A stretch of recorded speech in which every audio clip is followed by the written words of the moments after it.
Well, I think that we don't realize that for all of these years, we have had such a focus on our kids.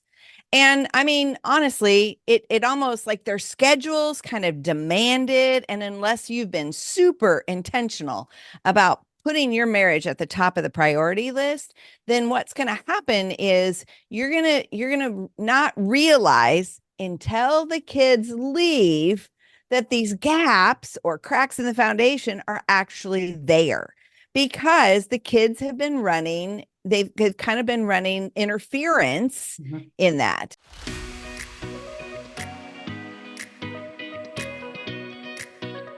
Hi, and welcome to Beyond Empty Nest. I'm your host, Jody Silverman, speaker, mentor, and Chief Dare Officer at Moms Who Dare. Every Thursday, I'll share stories of midlife transformation, happiness tips, and dare you to see the opportunities waiting for you so that you can make this next chapter even better than the last. If you're ready to dare, I'm ready to dare with you. Let's get into today's episode.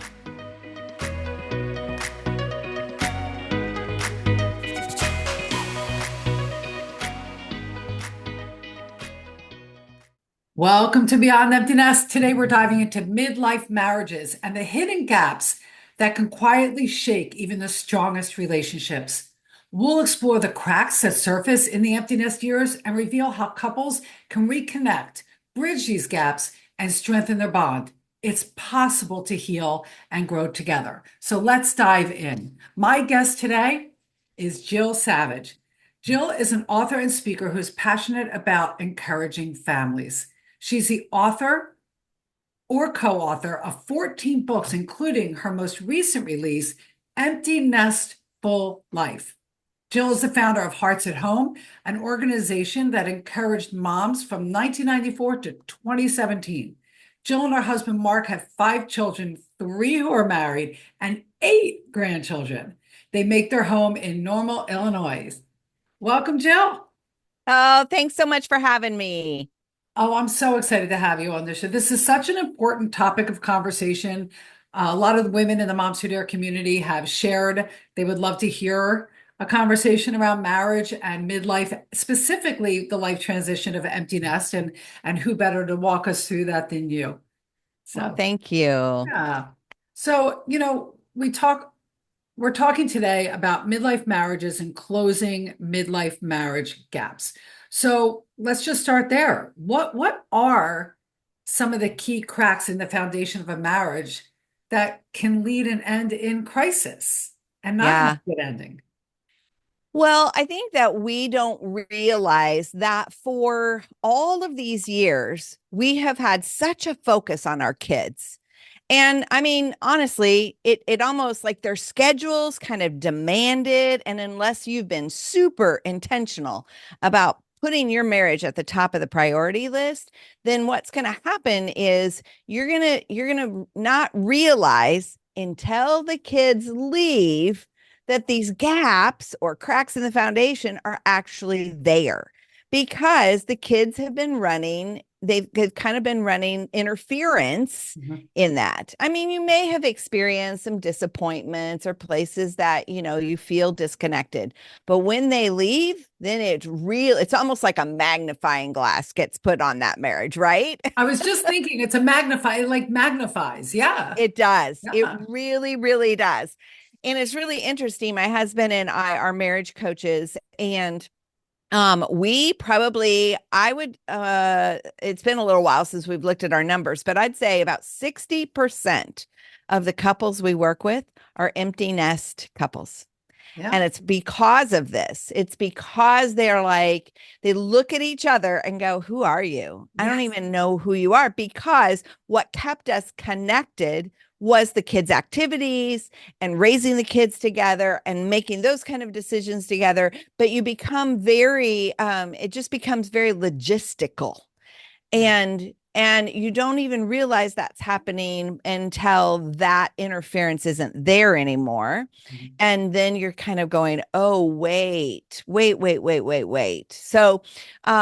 one of the gaps that we see a lot is the emotional connection gap Yes.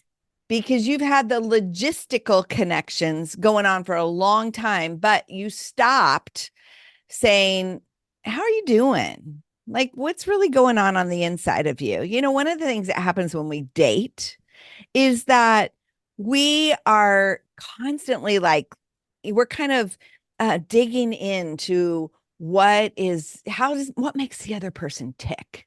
Yeah. And what do they like? And what do they dislike? It's like we are really trying to understand them.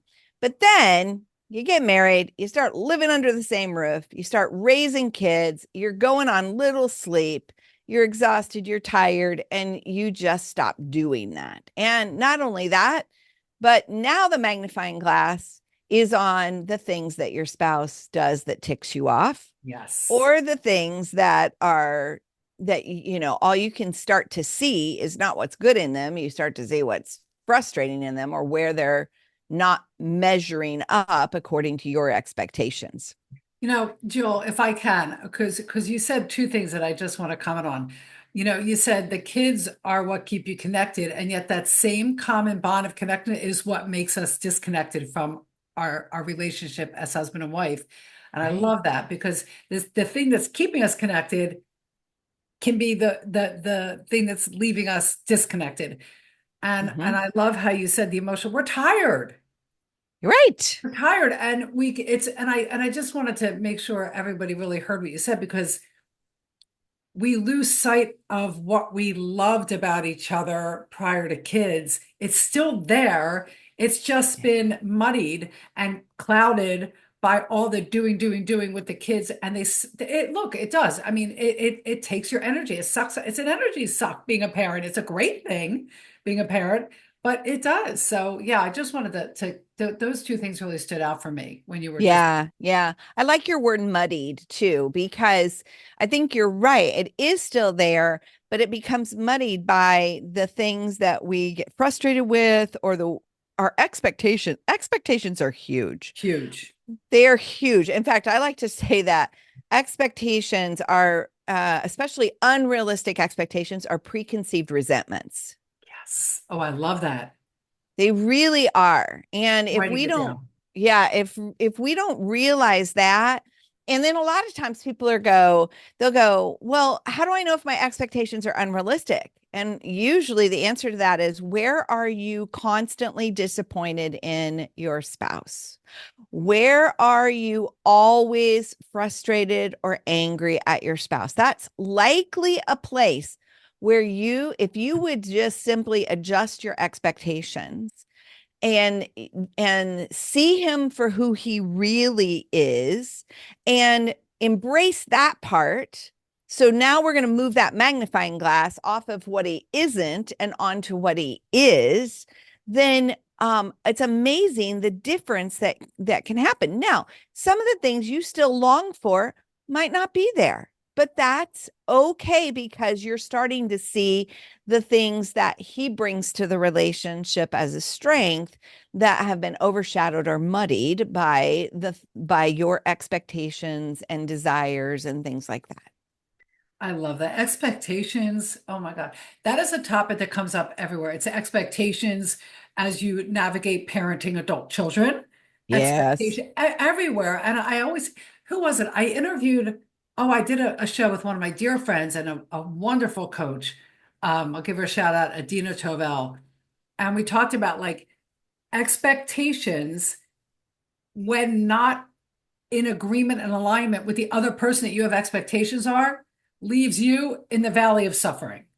Yeah, you're exactly right. And it leaves you in deep discontentment. Oh, yes. And that's often what happens in midlife marriages, Jody, is because you have had these expectations. Well, let me just share a little of our story. So, Mark and our marriage crashed. So, we say that we've been married 41 years, 31 of them happily. Okay. Okay. And it's not that there were 10 bad years in a row. We had hard seasons. We would even go to a counseling, we'd get some help, we'd get back on track. But 13 years ago, my husband really checked out. And we were not in the empty nest season quite yet, but three of our kids were grown, two were teenagers, and so they're on their way out. And he is in this deep, dark place. He made a career change.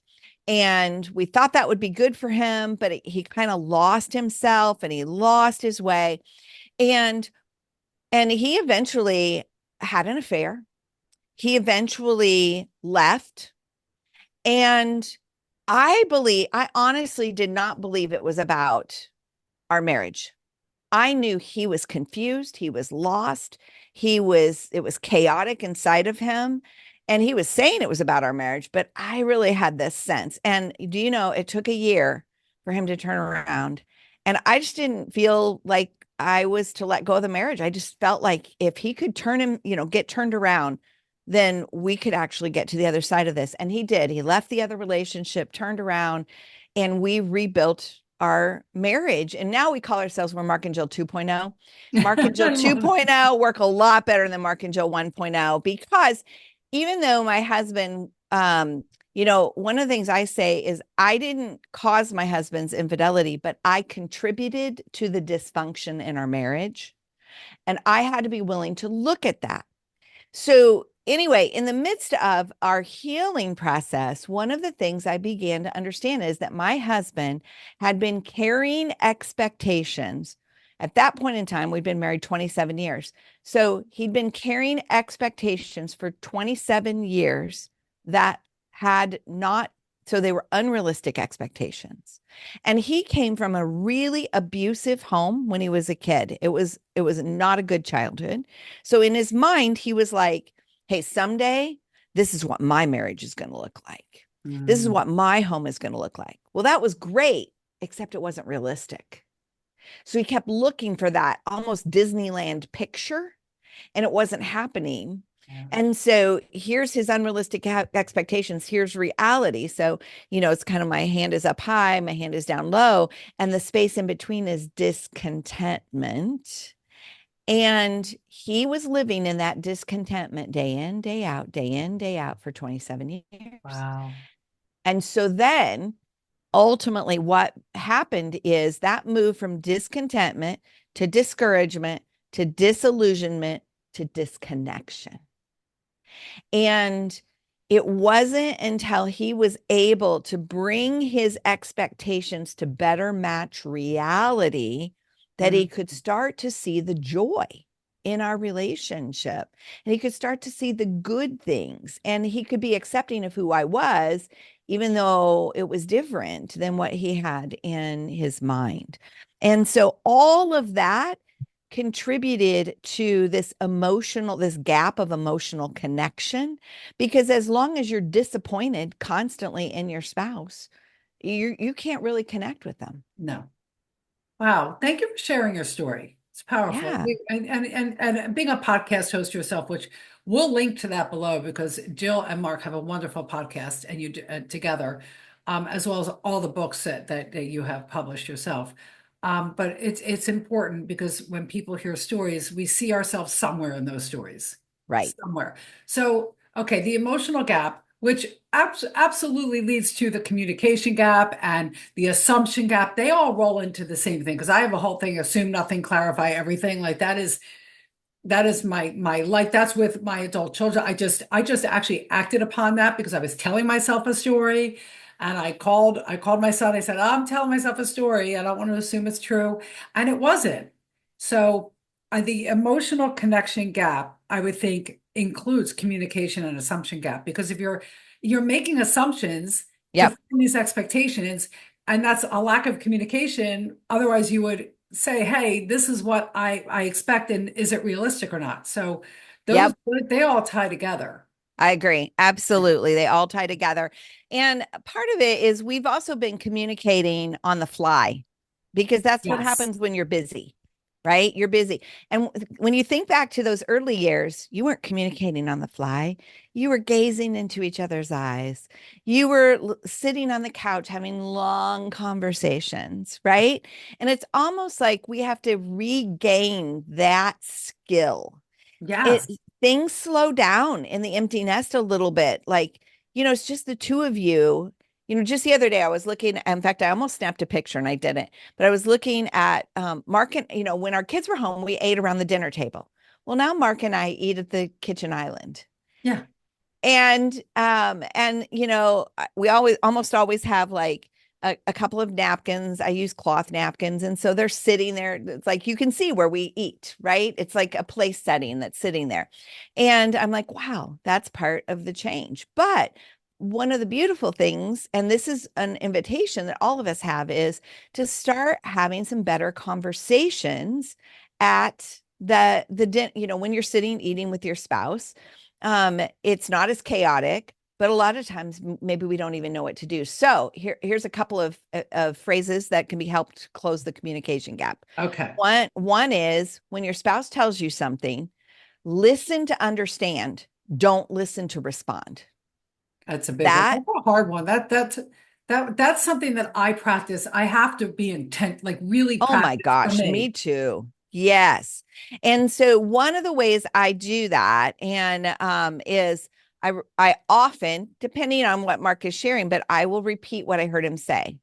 So he'll be telling me like, he saw this person at the grocery store and he hadn't seen him in a long time. I'm like, wow, you saw so and so. Wow, tell me more. So then Yeah. that's your second one. You repeat what they say so that you're tuned in, and then you say, tell me more. Because tell me more invites a little bit more conversation, a little bit deeper conversation. And right there, that alone makes you a better listener, and it invites deeper conversation, because what often happens is we don't even realize we shut things down. So maybe I was home all day, Mark was out and about, and he says, hey, I saw this person and I saw this person and I saw this person. And I might, if I'm not in a good headspace or I'm not thinking about it, I'm like, wow, I wish I could have gotten out of the house and seen all of those people.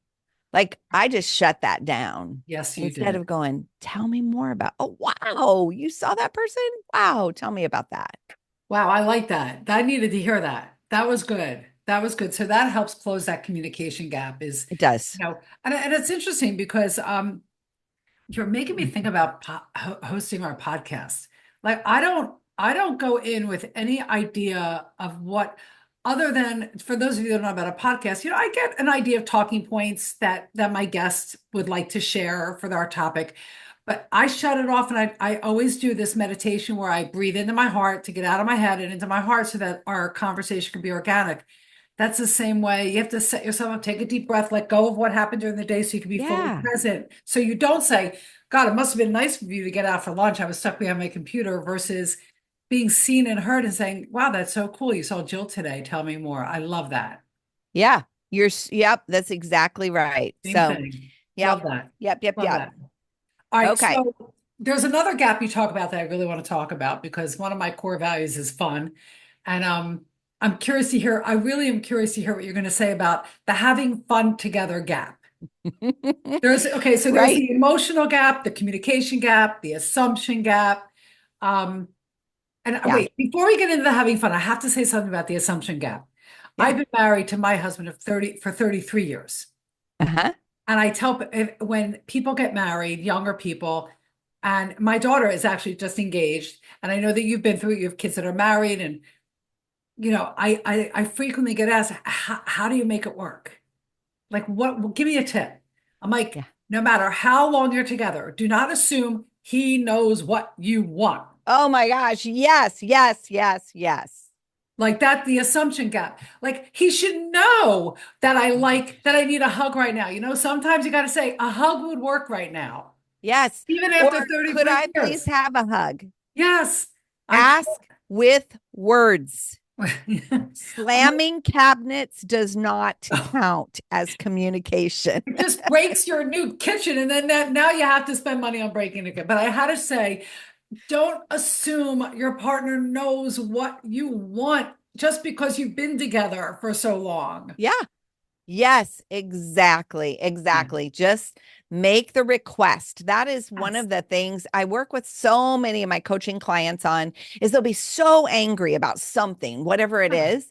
And it's like, all right, can you tell me what you want? What's the request that you need to make?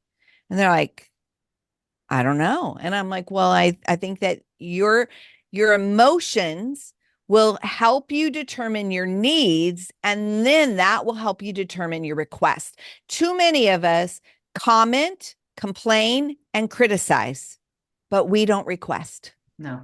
And so we've got, when we're at a place where we're tempted to make a comment or to complain or to criticize, it's like that's wasted words. What's the request of your heart? What request do you want to make? Love that. What's the request of your heart? Okay, so now I want to get to the having fun together gap. Yeah. Talk into Well, that for a little bit. you know, so when we're married, what ends up happening, especially when our kids get in the teen years, you end up with bleacher butt connection. I love there's so many good, everybody needs to like listen to this again. Like after you're finished, take a beat and tomorrow listen to this episode again because there's so many good things you're saying here. Yeah, I mean, that's what it becomes, though. You're sitting in the bleachers next to your spouse because the kids have another activity, another sporting event. Maybe you're sitting in an auditorium because your kid's involved in music. Whatever it is, that's been your connection. And fun has been more family centered than it has been marriage centered. And so a lot of times that's also where it's like, I don't even know what we like doing together. And we're far more familiar with what maybe, one person doesn't like an activity that the other person does like. Like we're familiar with that. It's like, well, what do you enjoy doing together? So a lot of times we can go back to our dating years and go, what did we love doing then? And sometimes that's a great opportunity. And you can pick that back up. But sometimes those either they're not of an interest anymore, you physically can't do them anymore. And so we have to then start exploring having fun together again. And I will say it probably took my husband and I a good year, maybe 2 years, to figure out some of our activities that we really enjoy doing and what are the nuances of them. Mm, Like, I love going on walks together. I love that. I think it pulls us away from screens. We talk, I love that. Well, my husband does not. He yeah. does not like going on a walk, but we discovered he likes going on walks in beautiful places. So Mhm. if we go walk on a trail versus walking around the neighborhood, he's all in for a trail. And it doesn't have to be a big hike. It could just be somewhere pretty. For Right. him, that part is important to him. And so it's like, okay, we can do that. We also discovered that he likes a little adventure on the walk. And so we walk in, if we can't get to a trail, I'll say, you want to go for a walk? And he's like, okay, pick a new neighborhood. So we'll go walk in it. We'll drive to a neighborhood, walk in the neighborhood. And then we're like looking at the houses and how people have decorated or whatever, paint colors or whatever. And we're Love chatting about that. that. Love And that. it sounds so silly, but yeah, it's something that it's like, do you like that color? Oh, I don't know if I really like that, and oh, I love what they did with that pergola in the back. I can see that around, you know what I mean? And Yeah. so it's just things like that, I mean, it's a simple little way to make connection. So we've got to kind of start putting our foot back in there, trying things, and then figuring out the nuances of those because we've gotten into some bad habits of connection was only around our kids. I love that. I love that example because I do also, obviously I serve and support midlife women and empty nest going through specific transitions like empty nest. And I always say, Sam and I did this, my husband Sam. We sat down and we started talking about the things that we used to like doing together. And do we Yeah. still want to do them together? And it's interesting because he likes walking, he would prefer to just walk in the neighborhood. I would prefer to go out in nature. There And you go. so, but the nuances, I never thought of it as intentionally as that. Like, it wasn't that your husband didn't like to walk. It's just he wanted a different experience while he walked, a different nuance. I love that. I love that. But I Yeah. do think going back to what are the things we used to do when we dated, most of us have old photo albums that you can go through and look Yeah. and come up with a list and then look at it and say, well, does that still appeal to us? It's a great way to start. Yeah. Because you And have to have fun. You got to put the fun back. Whatever fun is for you. Define fun. Everybody has a different idea of fun out there. I mean, yeah. After COVID, I'll share this. When Sam decided to go back to the office, I said to him, I have one request: work from home on Fridays. Because Hmm. I love ending my Friday, not waiting till you could get home in rush hour at 7, but like at 4 or 5 o'clock, like shut down and like, let's sit, let's go on our patio and let's have our cocktail, whatever it is, have your tea, whatever you drink. Yeah. That I loved that time for us. And he's like, okay, so he works from home every Friday now so that we can have our earlier start to our Friday. I love that. I love simple little request. Yep. And yet, what a difference it makes. I think that's huge. And, I mean, like, okay, here's an example too. We're getting ready to go to Utah. We're teaching a marriage retreat this weekend. And, um, and so we're getting ready to go. And we decided to tack on an extra day for us. So it's real near Zion National Park. And so we're like, let's tack on an extra day and just go explore. Right. And we both love nature and exploring. And we've never been to Zion. And so then I got to looking at you can rent a UTV or you can rent this little thing. It's called a slingshot and it's a three-wheeled motorcycle. And it's like $70 for the day. I'm like, okay, that's fun. Yeah. Like we wouldn't have done that when our kids were at home because we couldn't have afforded it. Like, Right. when your kids leave, you do get a raise. You realize that. Yes. Oh my God. Jill, somebody told us that. Somebody said, you'll wait. It'll happen like year to a couple years after they leave college. All of a sudden, you'll look at your bank account and you're like, where'd this money come from? It happens. It It happens. does. It does. And so now we're like, hey, we could blow $70 and Yeah. rent this little three-wheeled motorcycle and have a blast. Yeah. And so it's like those are things also that you can start doing that are just a little different. Yeah. No, I love it. I love it.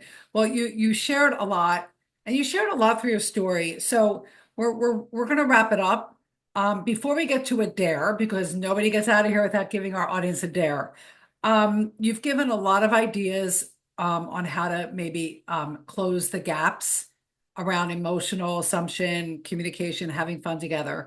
Are there any other thoughts, ideas, tips, strategies, resources that you want to, one or two more that you want to throw out there right now to anybody listening that might be feeling disconnected from their spouse at this point to help them heal it a little bit more and move towards a healing? Yeah, absolutely. Well, one thing is on my website, there is a marriage crash course. It's free. It's completely free. You just go to jillsavage.org and it's right there and it's free. So that is a great free resources. Also, our marriage book, No More Perfect Marriages. Now, Mark and I are faith-based in what we do. So, there is a faith element in those, but it's very practical and we share the principles that as we came out of our dark season and we learned some important principles about, in fact, one of the things that happens in marriage is what we call the slow fades.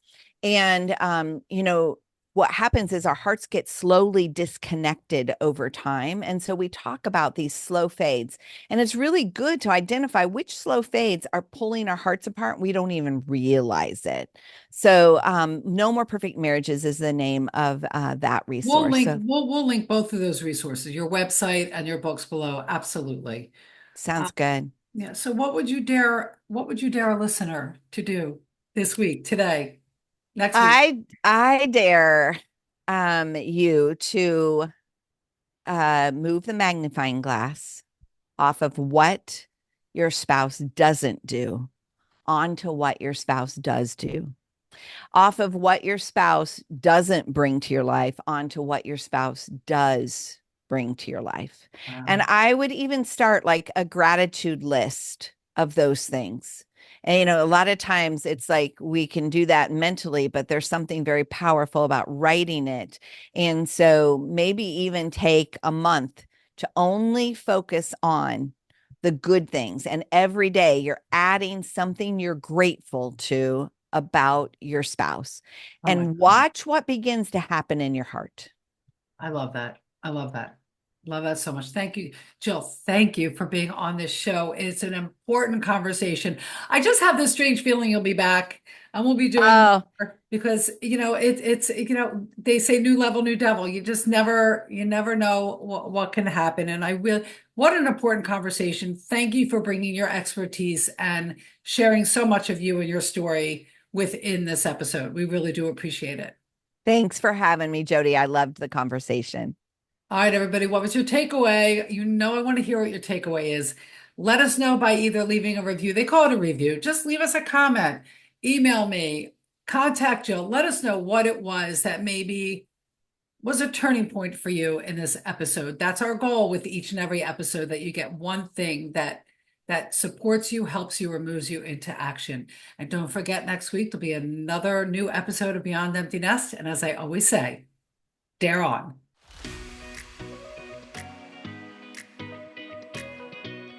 If you've enjoyed today's episode of Beyond Empty Nest, head over to jodysilverman.com for full show notes and other fun resources.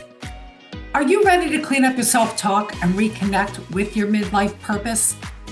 Negative self-talk can hold you back from the confidence, happiness, and relationships you deserve. That's why I created the Self-Talk Cleanup free 7-day mini challenge. In just 5 minutes a day, you'll grow your confidence, boost your happiness, and build resilience to take on life's challenges. Isn't it time to rewrite the story in your head? Well, if you're ready, click the link in the show notes below and join the challenge now. Dare on.